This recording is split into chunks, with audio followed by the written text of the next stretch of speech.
I can start the recording. Okay, it's on. Thank you so much for joining once again. This is the first webinar of the year in our community. Sonia is with us today.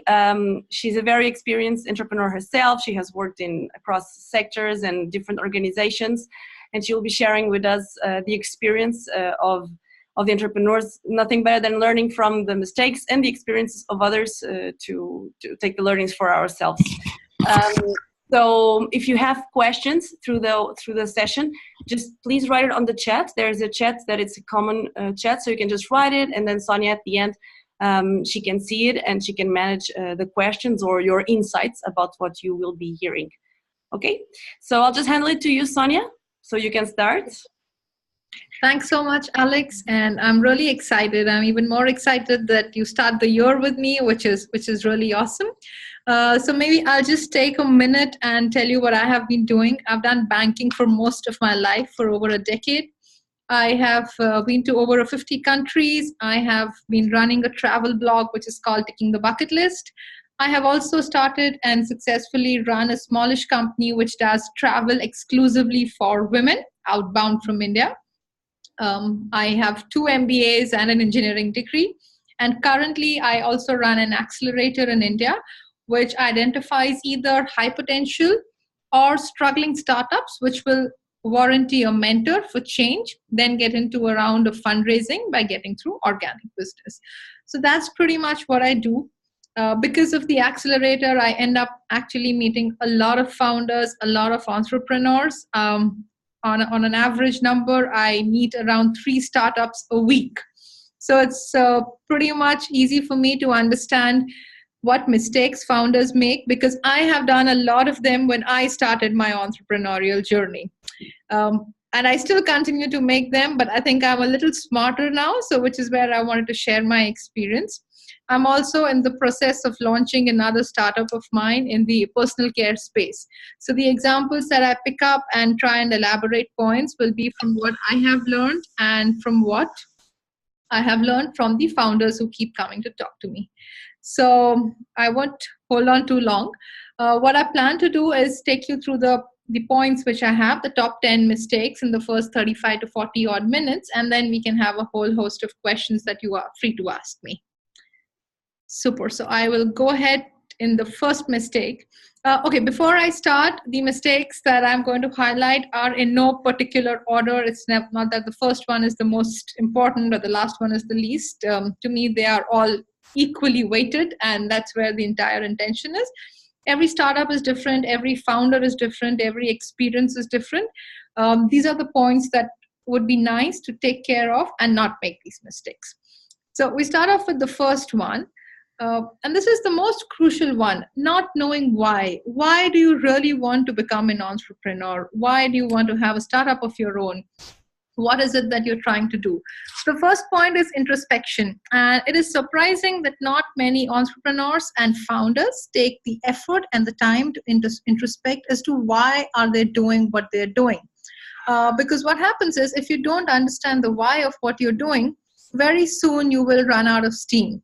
And the startup journey is like a sine curve, okay? You'll have like the happy moments and then they'll go down. So if you don't know why you're doing and you don't have the passion to take you through, you will burn out. And that's not what this entire journey is all about.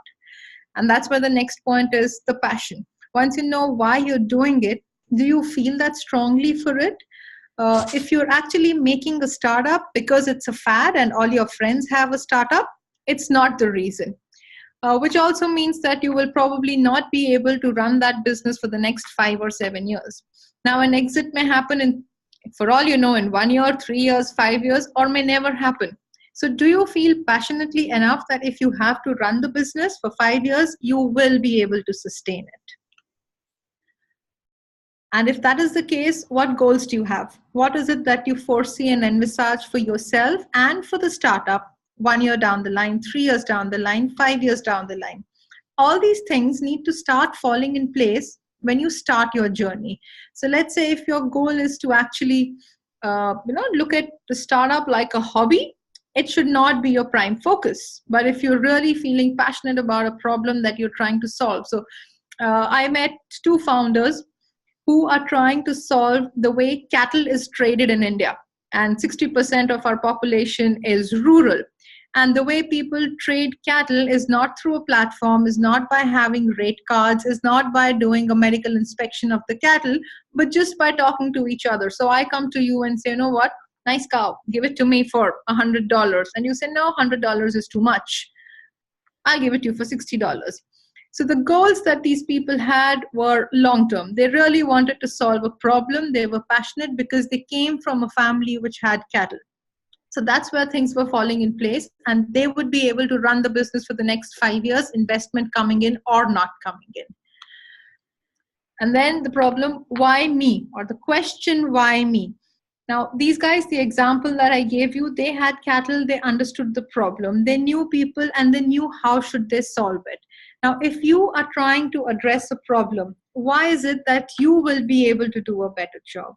Do you have experience? Do you come from the background? Have you studied in the space? And then the next point, that's your unfair advantage. If this is what is your skill set, if that is the network that you bring, probably you are the best person to go about it. If not, probably not. So the unfair advantage really makes you stand out as an entrepreneur and brings in the factor of why should an investor put the money behind you? Because there is something about you as an entrepreneur, as a personality, which will lead a business to success. And that's where the why me, unfair advantage, and network comes in. Right. And lastly, the skill set. Now, often what happens is that businesses require different skill sets. Some require technical, some require soft skills. You need to understand what is the skill set that you have, what is your strongest asset. So for me, I've come from a banking background. So tomorrow, if I have to get into a fintech company, my strongest skill set would be able to get sales from my prior network. However, tech is not my skill set. And if that is not my skill set, what is it that I need to do to augment the skills of an organization? So the first mistake which a lot of founders do is not knowing why they are doing what they're doing. Following a fad is not what entrepreneurship is all about. Entrepreneurship is all about passion. Entrepreneurship is all about the journey and the entire intention to make and do something which makes a difference. The next one is underestimating selling. Typically, a lot of founders and entrepreneurs think that selling is meant only for the sales force. Now, you will be surprised that at every point in time you are selling. Right now, I am selling you an idea. Right now, I'm selling you a pitch. Tomorrow, you will be selling your idea to a co-founder. You possibly will not run a business alone. You will need a team. You will sell the idea to your team. You will sell the idea to a chief marketing officer who you want, a chief investment officer, a chief IT person. So you should be very good at selling. And last but not the least, if you need to raise funding, you need to be able to sell your idea to investors. There is no business if customers don't buy. So the next step on the external side is the sales to the customers. Cash flows need to start coming in. So you're selling internally as well as externally. And this is the last point which a lot of founders ignore. And I wouldn't say only this is an entrepreneurship ignorance. It's something which a lot of large corporates also ignore, that you're always selling yourself as a brand, as an enterprise, as an entrepreneur to your business partners. These could be your vendors, people who are supplying stuff to you, wherein you get yourself a good deal. These could be people who are handling logistics for you. So everybody who is to an extent connected with your ecosystem becomes a business partner to you. And if you have to get yourself the best deal, you need to be able to negotiate and sell well. So the importance of sales and selling can never, ever be underestimated. So if you think as an entrepreneur, you want to be the CEO, if you are the CEO, you will be in one of these selling spaces at any point in time. The third mistake is not having a right team. Now, I've come up with an idea of launching something in the personal care space. Okay, so I want to launch, let's say, moisturizers for really cold weather when your skin becomes dry. I come from a banking background. Will anybody believe in the kind of product I bring to the table? They will believe if there is somebody on my team who says, you know what, this is the formulation, it works just right, and this is how it needs to be executed. So you need a co-founder, you need to have people in the team, whether they are co-founders or for that matter, the CXO or the core execution team. And that's what you need to form. Now, whether you get your co-founder as a friend, a family, a partner, that's your choice. But what typically happens is that usually entrepreneurs start by getting friends, family, or a partner as a co-founder, wherein the personal relationship is great. But having a great personal relationship does not mean that you will have a great work relationship. So it's really important that you get somebody as a co-founder with whom you will be able to work on a long-term and sustained basis.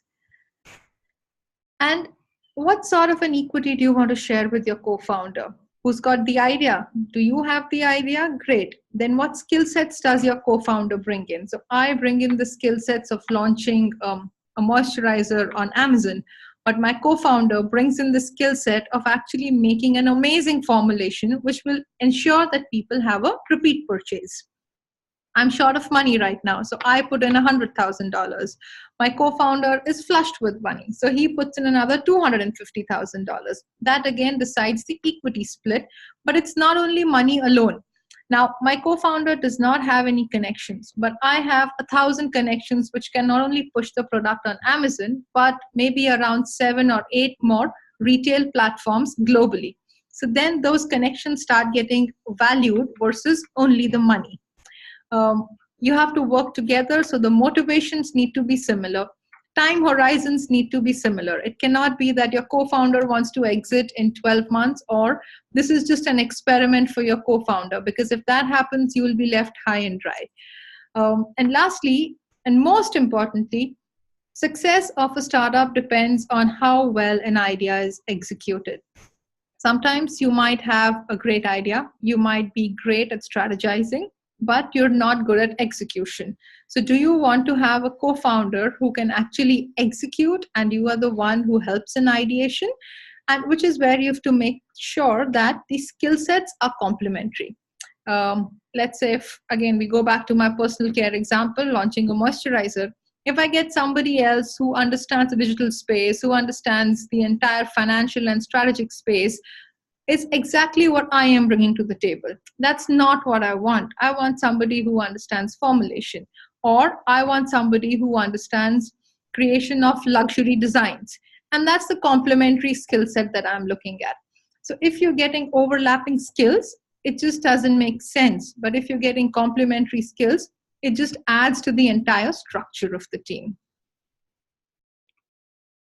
A lot of startups fail. So in fact, there was a survey which was done, and over 80% startups fail because they have not been able to identify the market need. What is it that they are trying to solve?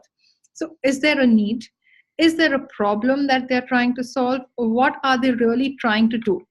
Just having an idea does not mean that it'll be successful. The idea needs to be addressing something, and that's a problem or a need which needs to get addressed. Having a need is great, but are people willing to pay for it? And who will pay for it? So let's say if you look at a school, for example, education, you have a consumer, which is the child who likes going to the school, and he's the one who's learning. But you have the customer, which is the parents, who are the ones who are paying. So who will pay for it? Do you have to keep the child happy? Do you have to keep the parent happy? Do you have to keep both happy? So this starts becoming a much more complex dynamics. And it's not only about who will pay, how much will they pay? And what is the willingness to pay? Now, organic again is becoming a huge trend. So let's say I have a snacking brand which is trying to sell organic pumpkin seeds. Great. It's really nice. It's organic.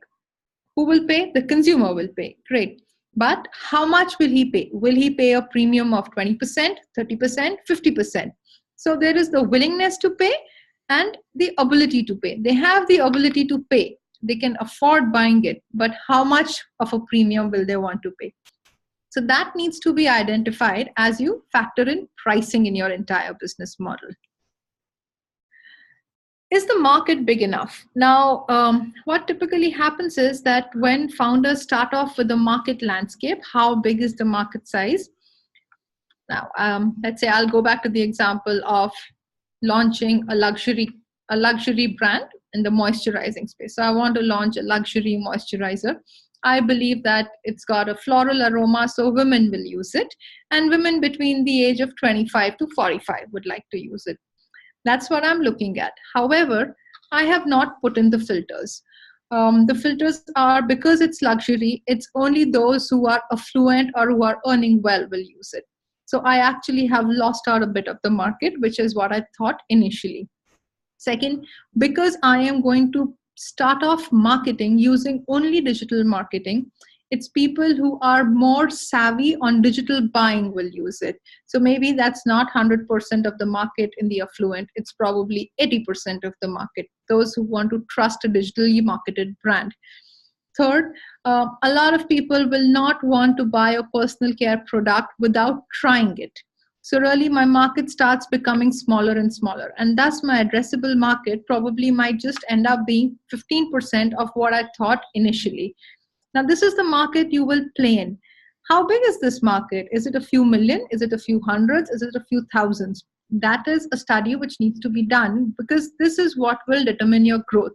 So if your market is only 10,000 people, and if you can capture only 1% of it, that's hardly a number for you to really launch a startup. But if your market is, assume 20 million, and you can capture 1% of it, that is a huge market for you to start planning and understand how would you like to grow, what is the market that you want to capture in the first 6 months, 1 year, 3 years, and so forth. So the market sizing is critical for you to understand what scale you would like to grow at. And lastly, is the timing right? Now, sometimes what happens is that a product or an idea or a service is extremely successful in one market. However, it fails miserably in another market.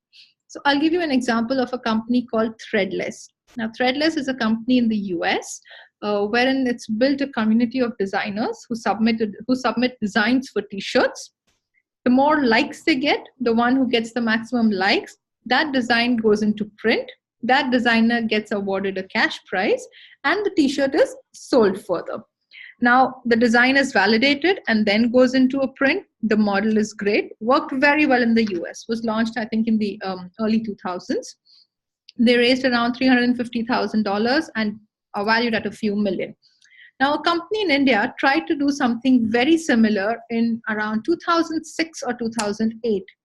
The model was very similar. It was inspired by Threadless, yet it did not take off. And there were reasons to it.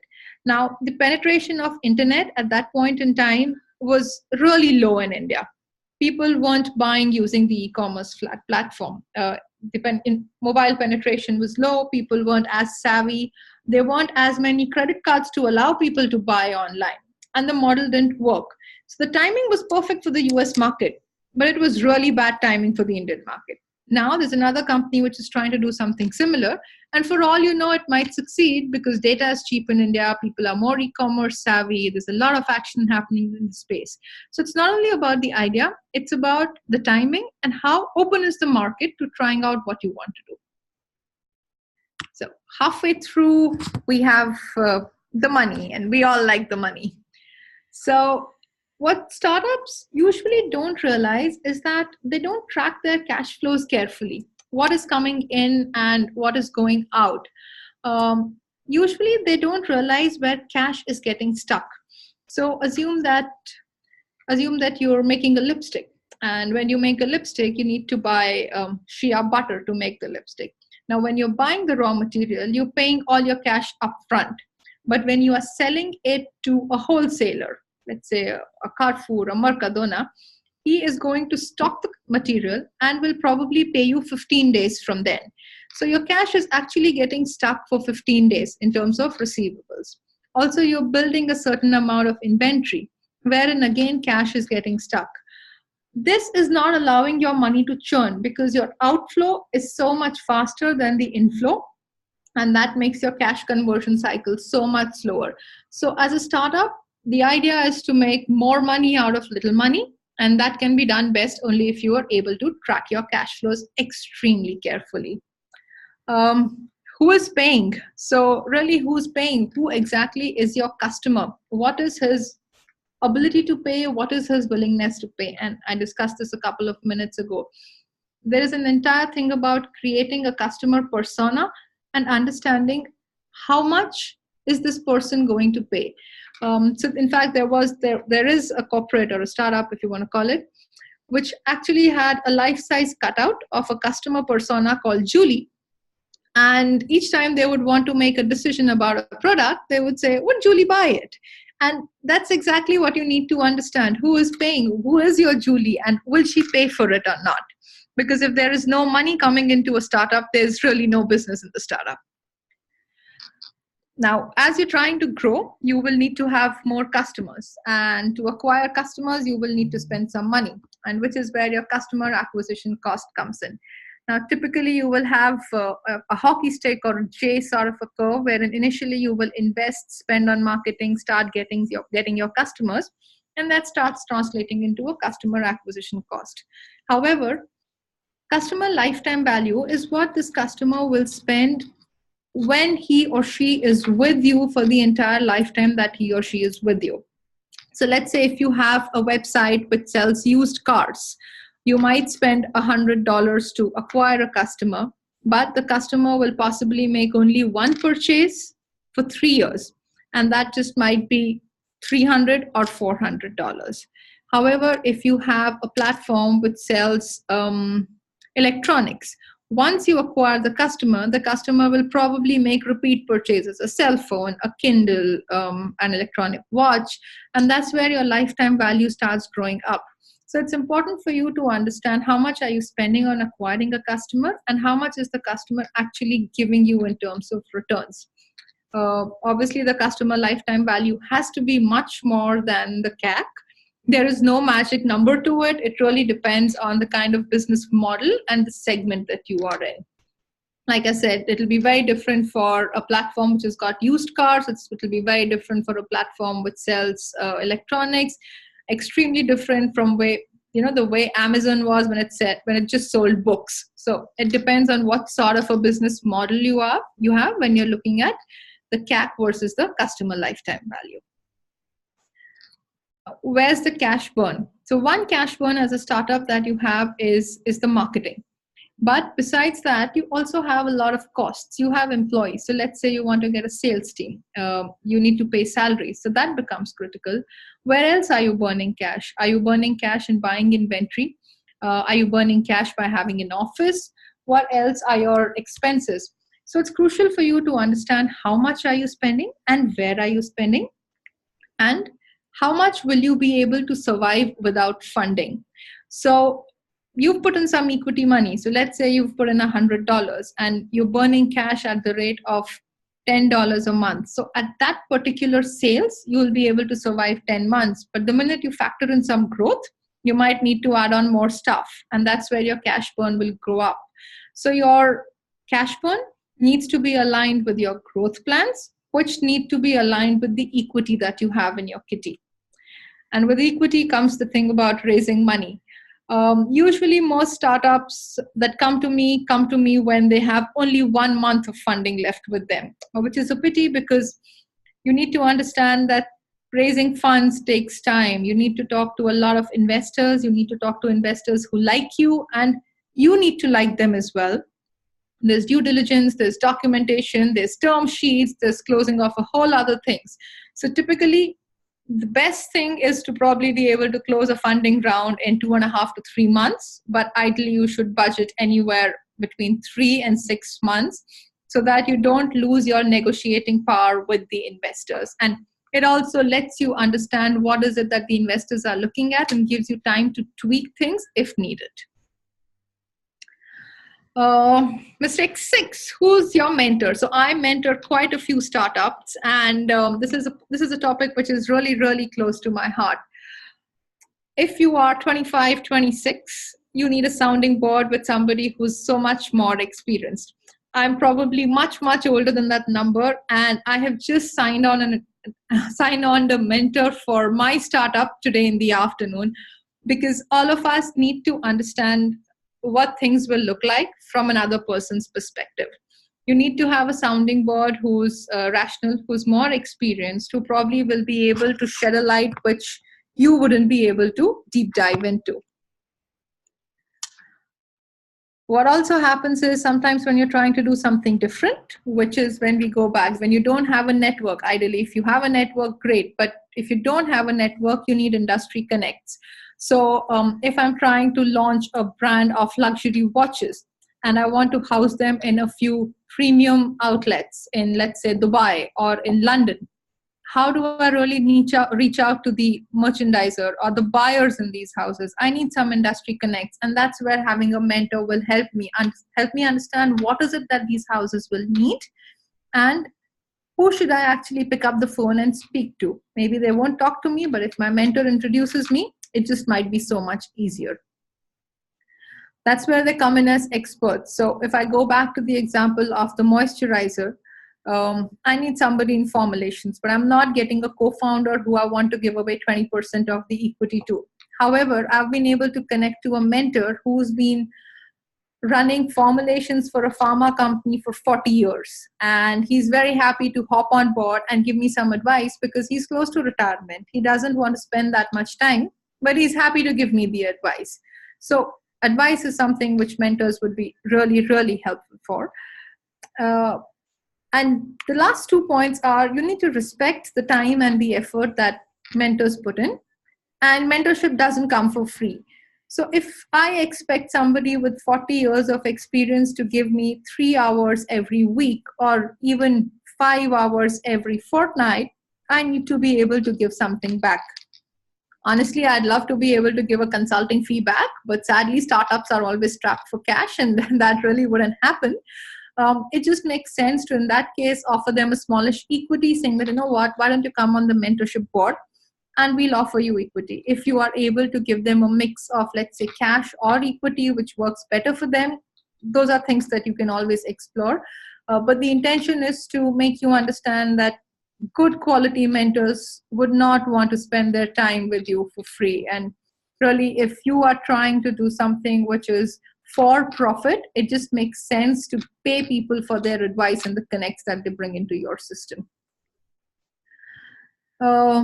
If you are a startup founder, if you are an entrepreneur, you have to be in love with your idea. Of course, you have to feel for your idea extremely passionately. You also have to be in love with equity, so you don't go doling out your equity to everyone. But it becomes important to share your equity when you're looking for a committed co-founder. If you're looking for a co-founder and you're not offering enough equity, why would your co-founder stay with you? So let's say for the watch brand that I was talking about, I have somebody who's been working with Tissot as a brand manager. Why would this person leave his job, which is paying him a few $100,000 an annum, and come to me if I'm not offering any equity and probably 25% of his salary? So you need to know when you need to part with equity and who you need to get on board. How do you hire talent? So after the co-founders comes your core execution team. How will you hire talent? You need to actually start putting aside employee stock options, which you should be able to start giving to key people who you want to hire and who will drive your business. These are the people who should stay with you, which is where you need to figure out how soon can they exercise the stock option. So if I want to hire a chief marketing officer and I tell that person, you know what, here is your salary, which is, let's say, $50,000. Earlier, he or she would be earning $100,000, but I give you 2% in my company. Now, this is good enough for him to join because the valuation might be good. However, if the person can capitalize or can actually exit by selling off the 2% to anyone, it's not good enough for me. because this person can then leave whenever he wants. But I want my talents to stay with me for the next 2 years, which is where I give a vesting period of 2 years and then make sure that I've hired and retained good talent, because retention becomes as important as hiring. How do you engage mentors? This was what we discussed in the previous slide. And lastly, you need to part with equity if you need to raise capital. But there is capital and then there is smart capital. When I say that, smart capital is when your investors come in with connects, when they actually want to see the startup grow, when the vision of the investors aligns with the vision of the founders. And that's the capital that you should be seeking for. If then there is just capital wherein it's people who have the money, who want an investment, and you probably seem like a good deal. But they are not the ones who'll open doors for you. They are not the ones who'll help you generate organic business. And for all you know, they'll be nagging you to kind of give their money back. So when you are getting investors on board, it's really important that you do a due diligence on your investors in the same way that they do it on you as a founder and your startup as a company. The team and the culture. So often founders believe that culture, quote unquote, culture is something just for large organizations, and startups don't have to worry about it because it's very dynamic and you believe in design thinking and all the new words that you like to really showcase, and that I like to talk in my team. I want to be a part of an innovative team, but culture is something that you start making the day you get your co-founder and the day you start hiring your first employee, because that is what you live and that's what you breathe. So who are your teammates? Who are the people you surround yourself with? Because these are the people you've hired. They are your first employees. The kind of culture you build depends on how you've hired and who you've hired. So if you've hired extremely aggressive people, you will have an extremely competitive culture internally. If you hired extremely creative and innovative people, you will have a different sort of a culture. The idea is that there is no black and white to it. There is no right and wrong to it. You need to understand what business you want to be in, how do you want to drive your business, and what sort of an employee mix you want to get. Besides hiring, there's retention, and there's also how do you incentivize your employees to stay with you. So do you want to have a salary structure which is more on fixed, or do you want to have something which is more sales focused and more on variable? Or do you want to have high retention and have a vesting period wherein you give ESOPs and people can leave you after 3 years if they really want to make the money? So what sort of a culture are you making depends on what sort of people you get.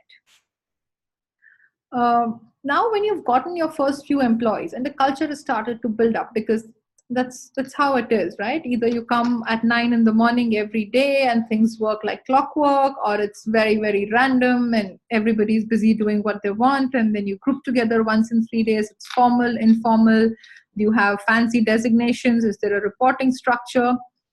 So that value system starts setting into your organization. And as you grow as an organization, as a company, as a startup, there are chances that the value system may dilute. And as a CEO or as a founder, it is your responsibility to make sure that the values trickle down the way you envisage they would. So you need to have a strategy as to how do you maintain your values? What is it that you need to do? Do you need to have a more cohesive environment? So if that is the case, what sort of a employee and a manager relationship would you want to inculcate?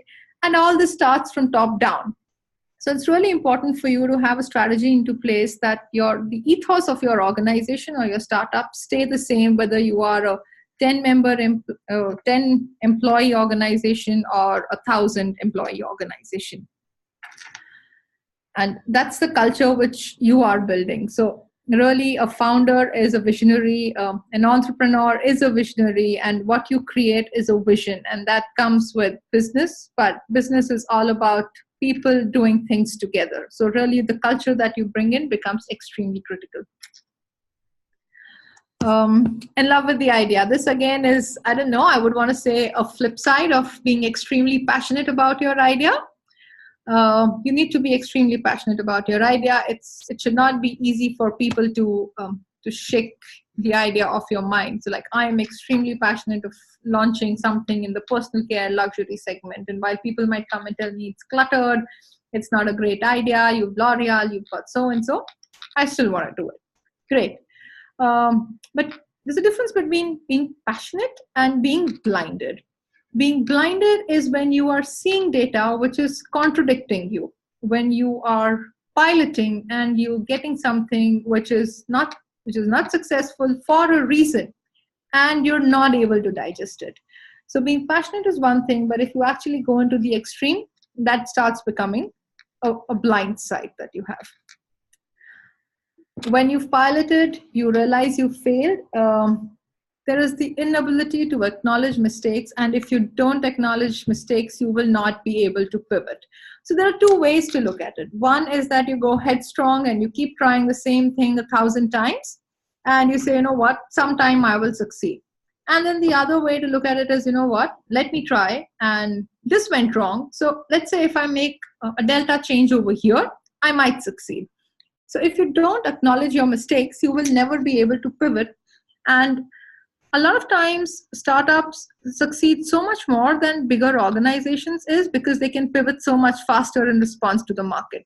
If you're not doing that, you're really missing out on the biggest advantage of being part of a startup. This is a key thing that most startups don't define metrics. So if you're trying to do a pilot test, how will you measure whether the test is successful or not? So if you've got a new snacking brand, okay, it's got new baked potato chips, and you floated a small trial pack to 500 people. What do you mean by success? Does it mean that 400 out of 500 need to like it? 200 out of 500 need to like it? So you need to define your metrics, and then you need to take decisions based on the metrics. So if you don't have metrics, then you will not know whether you're being passionate or you're being blinded. So really, numbers and the levels that you set start driving your decisions. Sometimes what happens, and this comes from metrics, is that you're so much in love with the idea that you will force fit data to show that it's a success. So let's say that we're trying out these potato chips with 500 people, and you really want this potato chip brand to be successful. So you will define metrics as 100 out of 500 should like it. While actually, if you see in terms of acceptability, at least 50% should like it. So what you're doing is you're force-fitting data to succeed. Now, this might be great in terms of trying to raise the first round. You'll probably get some seed money, but honestly, the business won't sustain because you're not getting the largest segment of the market that you would need to become successful. And the last one, and this is actually the most important one. So maybe I think there should have been an underlying thing for the entire presentation. It's execution. So everybody has ideas. Trust me, everybody has ideas. Everybody wants to have an idea for a platform. There are ideas to have rental for luxury cars, have a platform for luxury watches, secondhand sale of mobile phones. So there's an idea that everybody has, and we probably have 4 ideas a day. But not all of them translate into a startup because there is no execution. A lot of them are valid, a lot of them are addressing a problem, but there is no execution. So an idea is nothing if there is no execution, because execution is what drives the money. If you are an entrepreneur, you need to be hands-on. So you need to know what is happening in the entire value chain of the product or the service that you're launching. The challenge is that a lot of entrepreneurs start finding themselves in an elite club, and there is a lot of strategy and a lot of talking, but nobody wants to get their hands dirty. And that becomes really difficult because there is no execution. So it's again back to an idea stage. You've invested time, you've invested money, some investor has put in money, but there is nothing which is happening on the ground. When I said that you need to know everything in the value chain, yes, you need to know everything in the product or the service that you're offering, but you will not know everything about everything. And that's where having a strong team, having good co-founders, having a strong mentor starts coming into picture. So you need to know what's happening, but you're not supposed to be an expert in everything. That being said, you need to be an expert in something on your startup. There is nothing that can be only a generalist without having a thorough knowledge of something. But the bottom line is execution is key.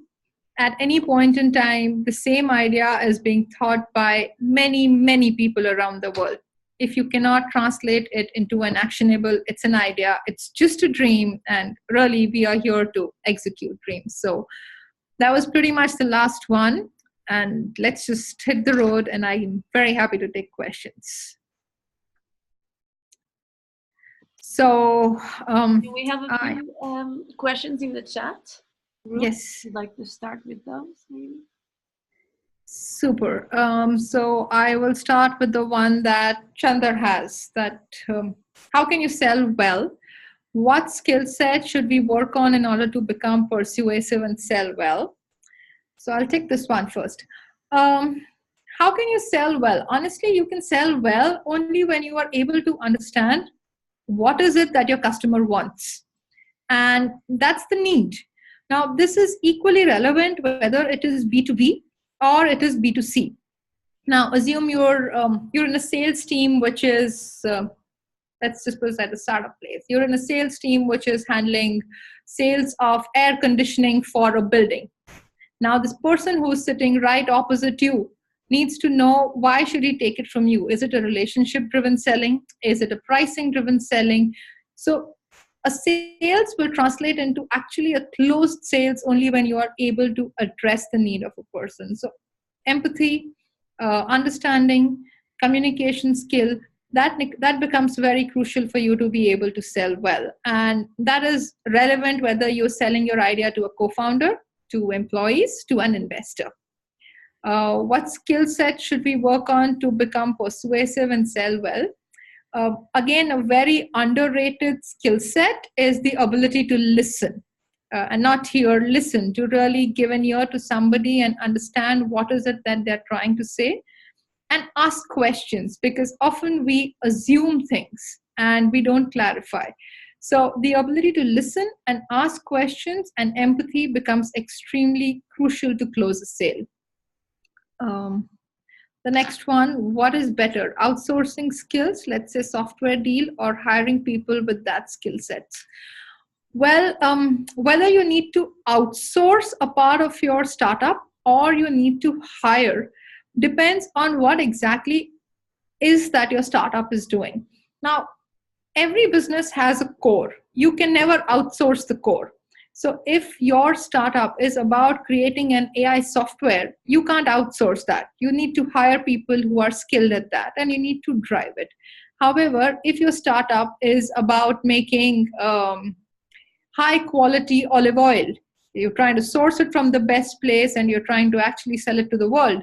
If that's what it is all about, then you probably just need a tech person who can do a website and you simply outsource it. So it all depends on what exactly is your core business.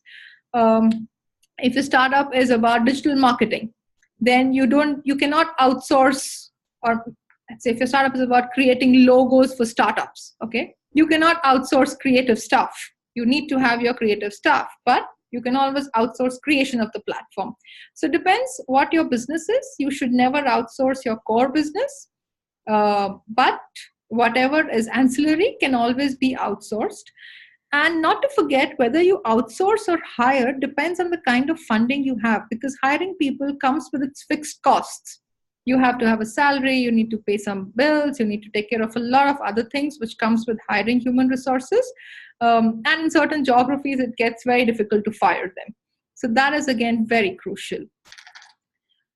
Okay.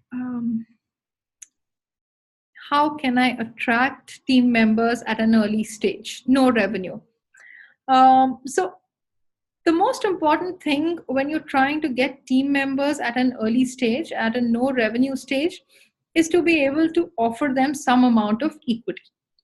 That's the only way you will be able to attract them, and you will also be able to retain them, because there is nothing else that you can do unless you have some equity wherein you want to pull in. Now, when you're saying team members, you'll need to split this into two parts, because are you looking at a co-founder? Because then you're looking at attracting a very different sort of a talent who is wanting to share your risk. Or are you looking at an execution team member? In that case, you are looking at somebody who is eager to experiment, believes in the idea, wants to learn something in the space. So you need to also understand what sort of a team member do you want? A co-founder, an execution staff, or for all you know, just a sales staff, which at maybe a particular point in time may not be the right idea to hire a huge sales team when you don't have revenues, because you'd rather do digital marketing, do some digital sales, and then get people on board. So the kind of team you grow is very crucial, because it becomes a drain on resources if you're hiring people and you don't know how to manage them. So whether you want a co-founder, you start small, then you get typical execution teams, and then you start doing another bigger circle around it.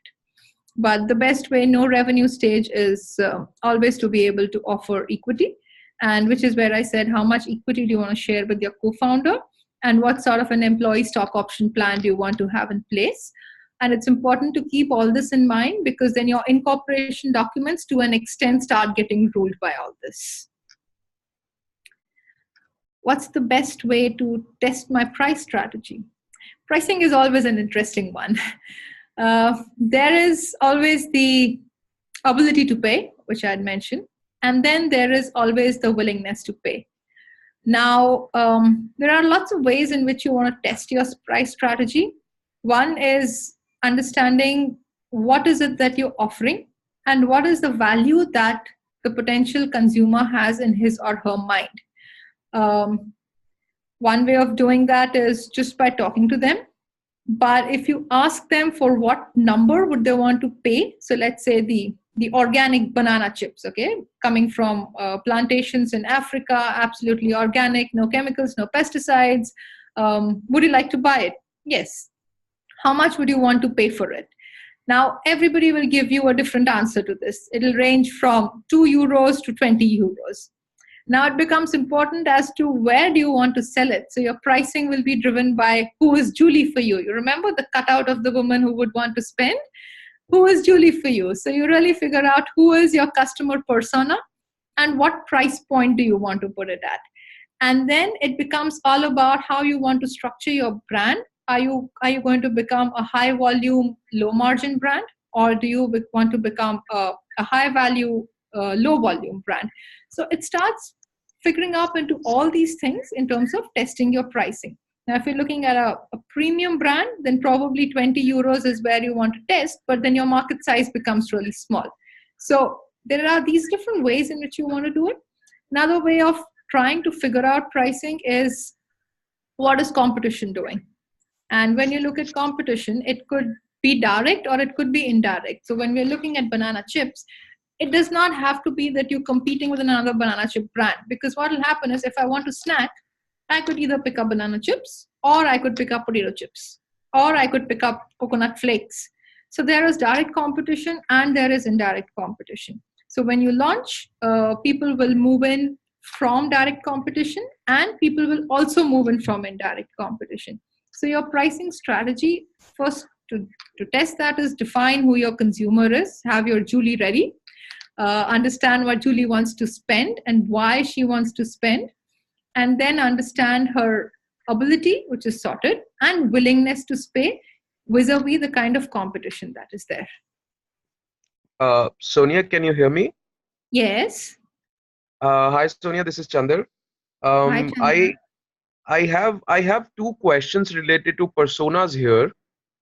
Okay. So, if we talk about personas and defining a persona, which in a way we are defining who's our customer, right? Okay. Yeah. So when we do a market research, we define a persona, and then the first question is, we go out in the market and find our persona there and talk to them, or we just brainstorm within the team as to why will Julie buy our product, how much will she pay, and why is this product suitable for Julie, or as I said, if we go out in the field and talk to the persona, find our persona on the field and then talk to them. Sure. One question is this. Second being, if we are going out, is it like we target people individually of that category, of that persona, or we just make a group of people, like, and then take a feedback or interview or survey in groups? So what is better according to you? So these are the two Okay. questions. So I'll take one at a time, and if I forget one of those, please repeat it for me. So how you typically start is, as a team, you obviously figure out that this is the kind of customer we want to target. Now, the banana chips are going to get equally consumed by Julie, who stays in a 5-bedroom mansion, or by a Julie who stays in a 1-bedroom apartment. So it depends on what kind of a customer persona you want to define, which again starts off with what sort of a brand do you want to create. Okay, do you want to create a luxury brand? Do you want to create a mass brand? And this is this is probably more relevant for a consumption space. Uh, so but consumption space is equally important, whether it's a product or it's service, because it's anything which is B2C will be there. Now, internally in the team, you brainstorm. You realize that this is the kind of Julie we want. However, that is internally as to what you believe is right. But possibly Julie just doesn't believe that is right. So internally, whatever is being discussed, awesome. But you have to go in the field and you have to get your hypothesis validated. Now, what typically happens is, and the mistake that a lot of entrepreneurs make, is that they go on the field and they ask questions which have a closed answer, which are confirming their biases. So let's say I go to Alex and I ask Alex, will you buy banana chips? Alex will say yes. That does not add any value. Okay. The first thing that you need to do is, even if you want to do a survey, you need to understand your Julie better. So you need to go sit and talk to people of that market, the kind of economic segment, the kind of age, the kind of health statistics that you are looking at, to understand what exactly is it that drives them. What are their motivations? What do they like? What do they not like? When you start doing that, you will start getting a list of things which you want to confirm. And then you go into a mass survey sort of a thing, which will help you validate or negate your hypothesis. So marketing research can never happen in a team. Marketing research happens in the field always. What also happens is, you need to then define what sort of a sample size is it that you need to take.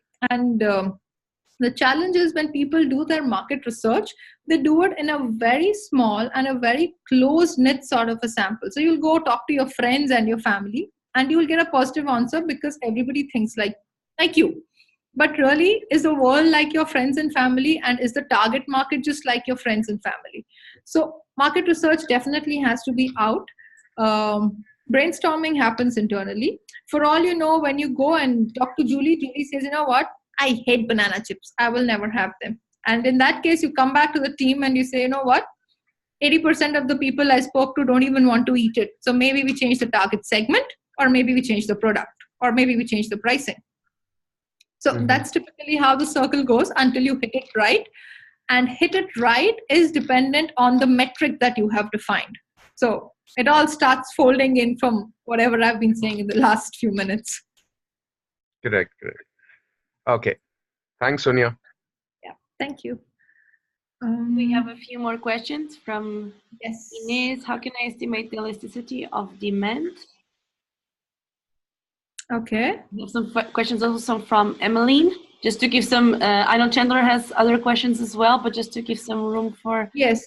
questions. So how can you estimate the elasticity of demand? Now, it all again depends on the kind of product that you have and the kind of competition that is there in the space as well. Now, certain products are elastic on demand depending on pricing. Now, what are you trying to do? Are you trying to do more of a commodity product? And that's where the elasticity will be different. Are you trying to do luxury, which is where it will be different? Also, this will be very different depending on the market that you are entering. So geographically and culturally, certain parts are very planned in the kind of spending that they have. So, which is where Amazon has come up with a little new button that you want the washing powder, you click on it, and it keeps getting added into your basket. That's the kind of constant demand a particular geography or a particular segment in the world has. However, if you come to India, we want to experiment with everything. So if there are 20 new brands, I want to try something new every month. And that's where things go for a toss, because what happens is that the first month is great because you've launched, you've spent on marketing, but the repeat purchase doesn't happen because 4 more startups have come into the space.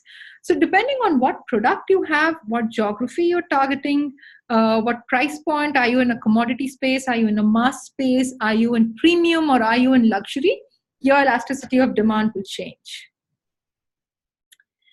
Okay, do I take the one from Emily? Yes, of course. If you'd like. Oh no, Emily, this question is really close to my heart, so I'm going to read it out really loud.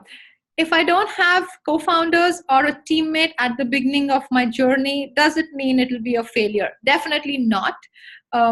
This is my second startup, and I don't have a co-founder as yet, and it's fine, and it's absolutely fine, because I think that to have a good co-founder, you should be able to work with the person. The person should believe in the idea, should also be able to work with you on the same ethical background that you want to work with. And if you're not finding that right person, it just doesn't make sense to give equity to anyone. Equity is precious, and you don't have to be in love with it and hold it on until the company is dying. But really, you need to be open, but you just cannot be doling it around, which is fine. It does not mean it will be a failure.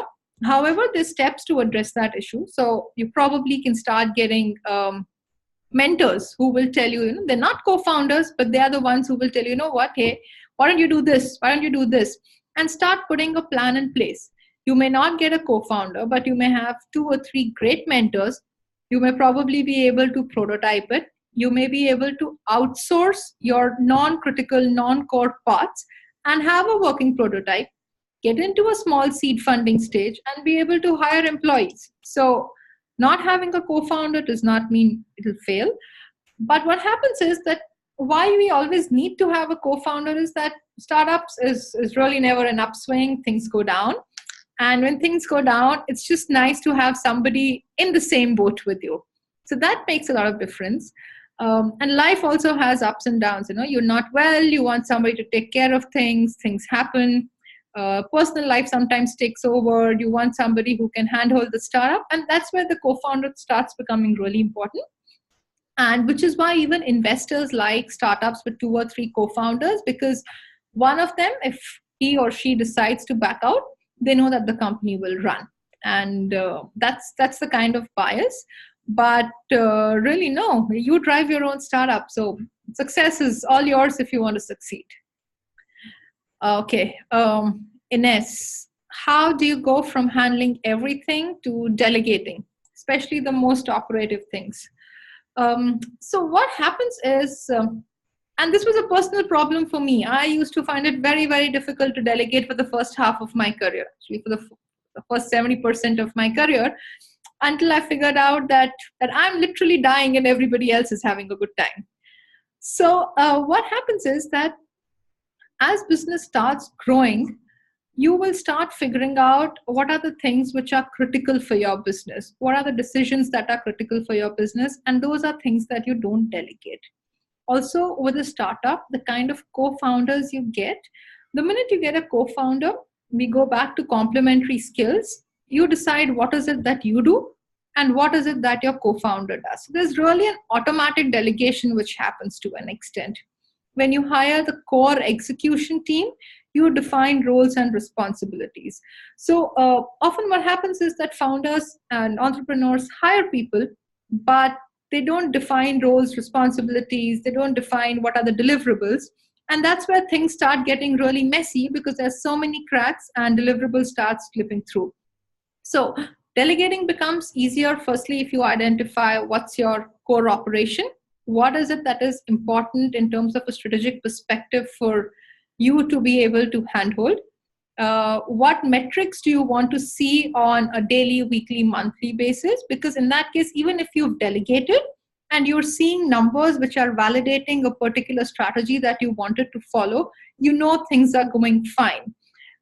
Able to identify red flags, so you know whether you want to pull off the delegation and start looking at things on a closer perspective. So red flags is something which you need to figure out. And to figure out red flags, you need to have metrics. And to have metrics, you need to understand your core. So everything starts with knowing your core and knowing what is it that somebody else can do for you. So I'm hoping I could address that bit. Super. So we're almost done with time, and most of the questions, there are a lot more though. Is there anything else that you think, Alex, I should address? For me, but maybe, I don't know if anyone has any other questions. I think Chandra had another one, but I think we addressed it while we were speaking. I don't know if there's anyone who would like to share something. Let me see. Okay. Well, if anyone has not any questions, I would like to share something.